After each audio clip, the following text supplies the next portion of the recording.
Hey guys, it's Andrew here with Tristen Larsen of the incredible recipe for revenue.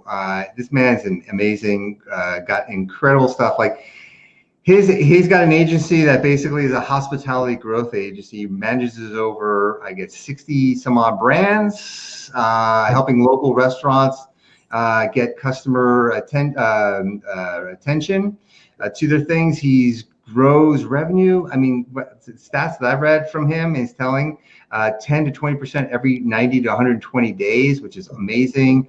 I think you've got over about 300K in followers of, I guess, for all the brands, I'm assuming, and then $50 million plus in revenue generated for clients, which is amazing. So I'm really happy to have him come on here. He's going to share about the No BS full guide of increasing restaurant sales with Facebook advertising. He's going to go briefly over that. We'll discuss things, and then from there, you'll learn about his agency, how you can get in touch with him, and all that kind of stuff. So, Tristen, fill me in if I left anything out.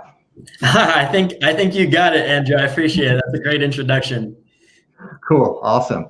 Yeah. So I'm looking really forward to learning a little bit about this stuff. So why don't you take us through the No BS guide to increasing why you need Facebook ads for restaurants, and why, the old way of doing things, just putting a post up there just doesn't work, and it's in the targeting and everything like that. So I'll let you roll on that and explain that. Absolutely. So it's not even necessarily Facebook ads. I mean, that's one tool for going ahead and bringing in new customers, right?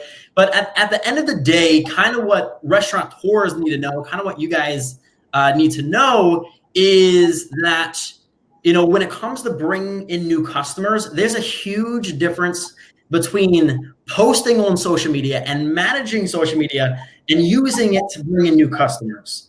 Now, obviously, social media is a better option than any type of traditional advertising because you can track it, you can target the ideal customer, it's cheaper. Like in all aspects, in every possible way, it's more effective than any type of traditional advertising. And everyone knows that. There's a reason why Facebook was able to become one of the biggest companies in the entire world quicker than every traditional company on the planet, right? Every traditional media company on the planet, right?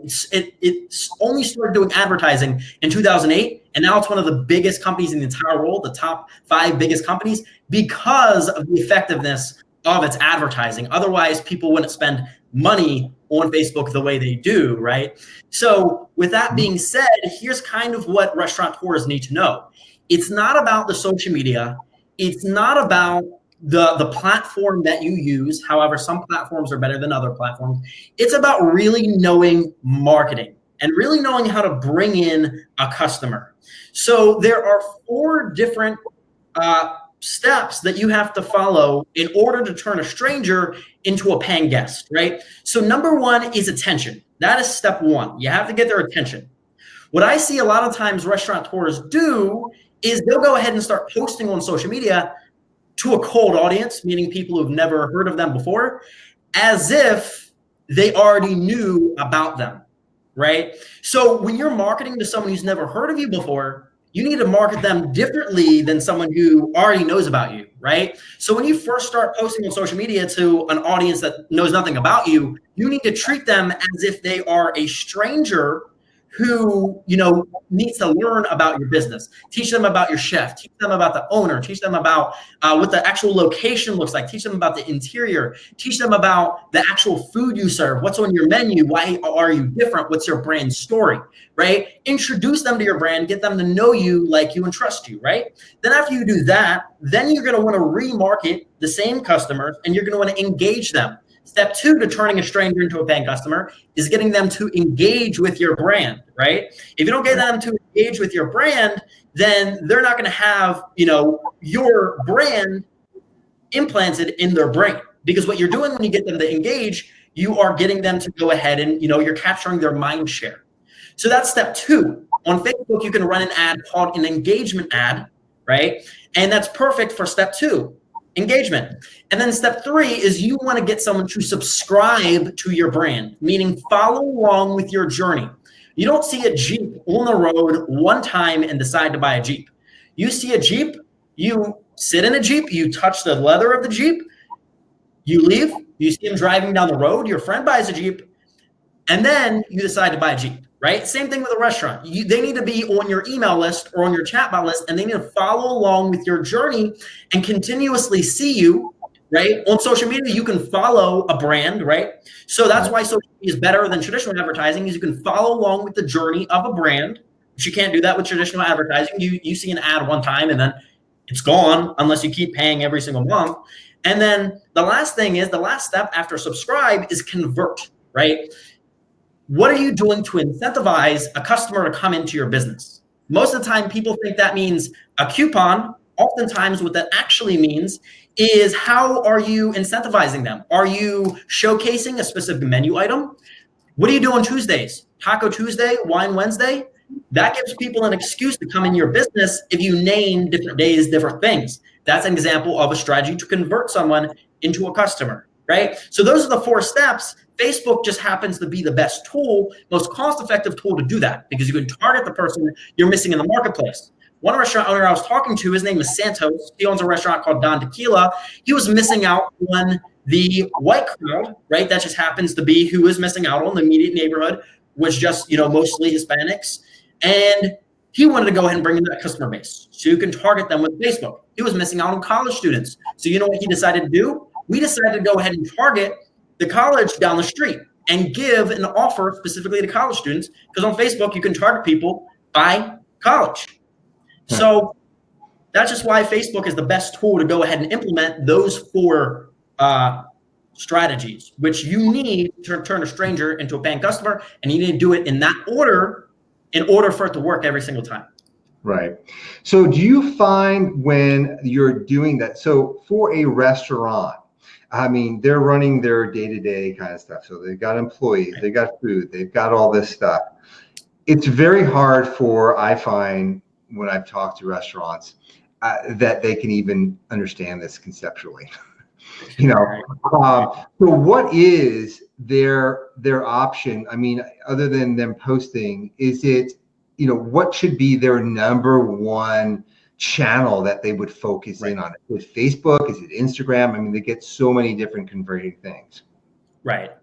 So it really depends. At the end of the day, it's about what is going to best accomplish those 4 steps. And it also depends on what your budget is, right? Ideally, you would spend money on all different types of advertising, because, Geico, McDonald's, Pepsi, you name it, they have omnipresence. You see them everywhere. You see billboards. McDonald's doesn't know the return on their investment for billboards.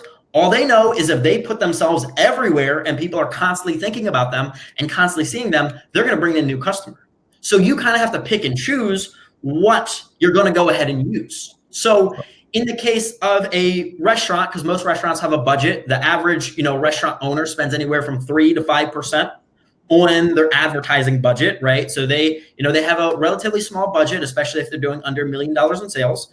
The best options are Facebook, Instagram, email marketing, and probably a chatbot, since it's 2019. Those 4 platforms, I find in my experience, if you just use those 4 things, you can increase a restaurant sales by 10 to 20% every 90 to 120 days or so if you implement those strategies correctly. But those are the 4 platforms that I would say. Facebook and Facebook ads are the biggest thing. That's what I see being, giving restaurants the biggest bang for their buck. I have one client right now, we're spending $500 a month on advertising and reaching 100,000 people a month. You can't do that with anything else. So that's what I would say.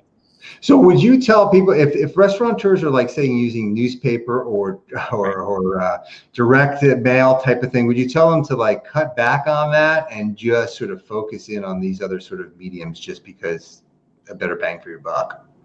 I definitely would. I definitely would. Now, right. The thing about direct mail specifically that I think is worth mentioning, a lot of restaurateurs, they're sending out direct mail with an offer, right? But here's the thing. On Facebook, you can create something called an offer ad. So let's say you're giving 20% off of something. You can create the same offer on Facebook for free. Your fans on Facebook will see that offer, and then you can run an ad targeting people within a 10-mile radius and have them see that offer. And it's going to be a lot cheaper than printing out a bunch of mail and going through the trouble of shipping it. And it makes a lot more sense. It's the same exact thing, except for cheaper, and it's online, so it's more accessible to people. Right. And do you find, like, so as a restaurateur, how, like, for content, like, how do they create this content, like, for them? Like, it's really a challenge. Like, do you have simple steps for them to sort of create in the process, or like when they call you on, what do you handle for them on these types of things? Right. So what I do is I hire a photographer to go ahead and take photos for their brand. And I think a lot of restaurateurs kind of underestimate this just because they're working within their means, right? They're just trying to do everything they can. They're busy working inside of the business, in the business, or maybe they're working outside of the business and they're trying to live a regular life. They have kids, whatever. So a lot of them overlook the quality of the photos that they use, the quality of the content. So in my case, no matter what city they're in, I find a food photographer. I vet them. I get on the phone with them, or I have my team get on the phone with them, talk to them, see their past work, vet them, and then hire them to go ahead and take photos. And the thing is, at the end of the day, people go to restaurants for food. That's your product. That is the number one selling point of your business. So if you don't capture that content as effectively as possible and have that be beautiful, then you are leaving a ton of money on the table, because your competitor, who is willing to spend money on a photographer to take food photos, is going to beat you, because that's the number one thing. They click on your social media, they click on your website, they see beautiful pictures of food, and then your competitor's food is kind of blurry. You're going to beat them automatically. Right. And do you find that is more of the awareness kinds of campaigns is that you're talking about, where it's the food, it's the outside shots, it's that kind of stuff? I would say it's intertwined in all campaigns. So the awareness, you just want to kind of, the difference is how you're speaking to the people, not necessarily the content might not be that different in each segment, right? But the actual way you're talking to the customer will be different. So I'll give you an example, right?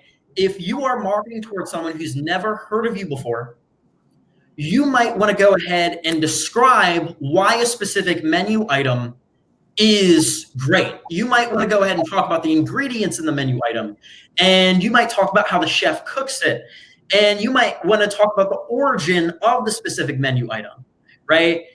And then after that right, that's how you market someone at awareness.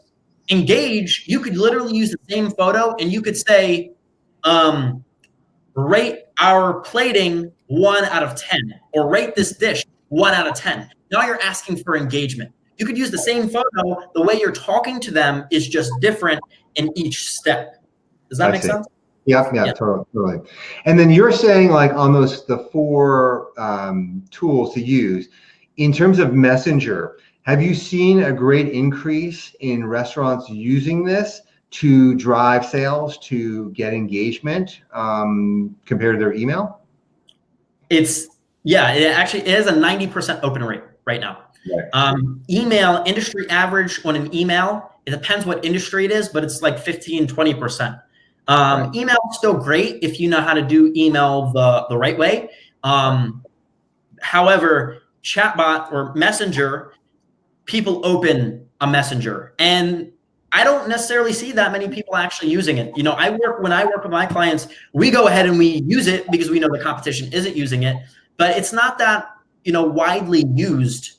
And for the people listening right now, if they want to go ahead and check out chatbots, or they're not sure what a chatbot is, you can go to ManyChat.com, and that is a website for creating them. And I definitely would suggest the restaurateurs who are watching this do a little bit of research about, about that.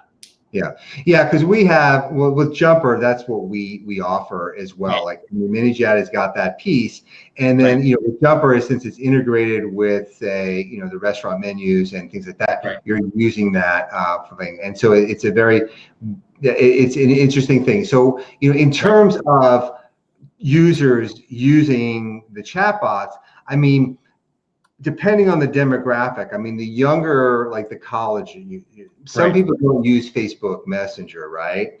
Right. So what way do they communicate with it? Is it through Instagram mostly? I mean, for the younger people, I mean, where do you see this with your clients? So I think the thing is, it's Facebook owns Instagram, right? So a lot of younger people are on Instagram. Instagram is by far the most addictive social media app. The amount of time people spend on Instagram is higher than Facebook. So a lot of teenagers, younger people are definitely addicted to Instagram. So that is where a lot of that younger audience is. However, there is still a big presence of them on Facebook because there's so many utilities for Facebook.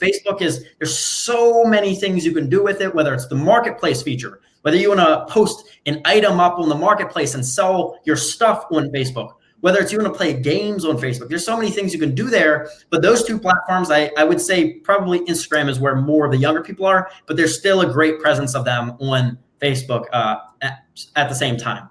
Cool. And then as far as a restaurant in their posting schedule, do you recommend them to post, or when you're doing it, is it a daily type of post? Is it bi-weekly? Like how often you find best interaction?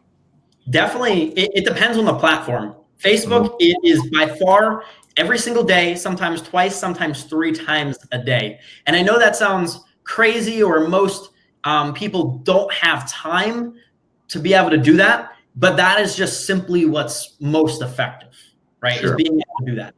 Right. And on Instagram, the way you want to treat Instagram, there's a couple different strategies to go about doing this, but Instagram, you really, in most cases, want to treat as your highlight tape. So you want to have like your highlights on Instagram. When someone clicks on your Instagram, they should see like the best moments of your brand. They should click on it and it should look beautiful. So Instagram, I would say probably twice a week, maybe once a week, if that's a strategy you want to take, if you want to treat it like your highlight tape. Or if you have a ton of content, there's also brands that succeed with posting, 3 to 5 times a day. So I think it depends on what your strategy is and how much content you have. In most cases, I would say, most restaurateurs don't have the time to be able to create constant content. So I would say focus on the quality of the content and post maybe once or twice a week. Okay, that sounds interesting. And what would you say is the biggest mistake you're seeing restaurant owners doing today with their social media? That's a great question. So it's a couple different things. I could talk about that for a while. So. Well, sum it down to one big mistake that or two that we, can run through quickly. I know it's in the law. Yep. So here's the first thing. The number one thing is the website. And I know that sounds crazy, but the thing is, as time goes on, more and more people are looking, more and more people are looking at a website before they go to business, right? So, and that's the same thing with ordering, right? More and more people are ordering from a website. More and more people are looking to do that. So the thing is, your website is your first impression. If your website does not look good, then you're going to struggle, because there's such thing as advertising that repels customers. There is such thing as you running advertising campaigns that actually make customers not want to come to you. So that's number one. So that's the website not being, beautiful. You definitely want to take some time and have a really nice one. Number two is the actual photo quality of food and using, taking as many photos of food as possible. I see a lot of restaurateurs who are focused they're posting on Instagram or they're posting on Facebook, and they're using not very high quality photos of food, like very blurry, like Android type photos of food. And a lot of them, that's, they're just doing what they can, which is understandable, but you have to understand that is your product. And when people see that, that is going to make it, difficult for people to go ahead and really utilize your brand. It's not going to look as good as it could. Let's put it that way. Sure. And then the third thing is consistency and running ads and trying to rely on organic posting. So everyone knows right now on Facebook and Instagram, organic reach is dying. You got to pay to play now. A lot of people posting on Facebook or Instagram, and they're not running any ads. They're not paying, for people to see their stuff. So they're kind of wasting their time because only 2 to 5% of your Facebook page likers see your posts, and that's not going to bring in any new customers for your business, right? Right. So those three things are probably the biggest three things. Cool. And then what do you see as like a one trend, that a social trend that you see restaurants doing today? Like where do you see that? So the trend is definitely going towards video, right? Video content is getting big. And how so in the video? Like, what are they taking, like behind the scenes videos of their stuff? Are they showing their plates off? Are they getting in front saying, hey, we've got this contest going? Like, what types of video you see that are you working with that is trending? Right. So that's a funny question, because if you look at any of the biggest food pages on Instagram, and there are food pages that just post pictures of food that have millions of followers. Right. It's a variety of different things. So it's interesting viral content. It's things that are kind of just like eye candy is how you want to think of it. So let me just give you an example. Let's just say you run a restaurant that is a breakfast restaurant. Well, one strategy that a lot of, like IHOP and a lot of the most successful breakfast restaurants use is they show pictures of pancakes and waffles, and they have a close-up of the pancakes and waffles and just syrup being poured on the pancakes or waffles. Like it's mouth-watering content. It's content that you look at and you're like, wow, that looks delicious. Or an example of one of the most famous food influencers is a guy named Salt Bae, right? And what he does is he has really, really delicious prime rib steaks, grass-fed beef, right? That he, has with his hand. He has the bone of the meat, and he chops up the meat, and there's like a close-up of the actual beef being cut up, and then he takes some salt and he puts the salt over the beef, and it's just like mouth-watering. You're looking at it and you're just like, I want to eat that right now. So it's content like that. It's content that when you look at it, it's just mouth-watering, that just makes you want to eat it. And the keys are a couple different things. One, food in motion. Advertisers throughout history, when they're advertising food, they like to advertise food that's in motion. If you look at any food commercial, you'll see that the food is moving around, or it's kind of spinning, or it's always moving, right? So that's number one. Number two is close-ups of food. Close-ups sell. Advertisers have been doing that as well.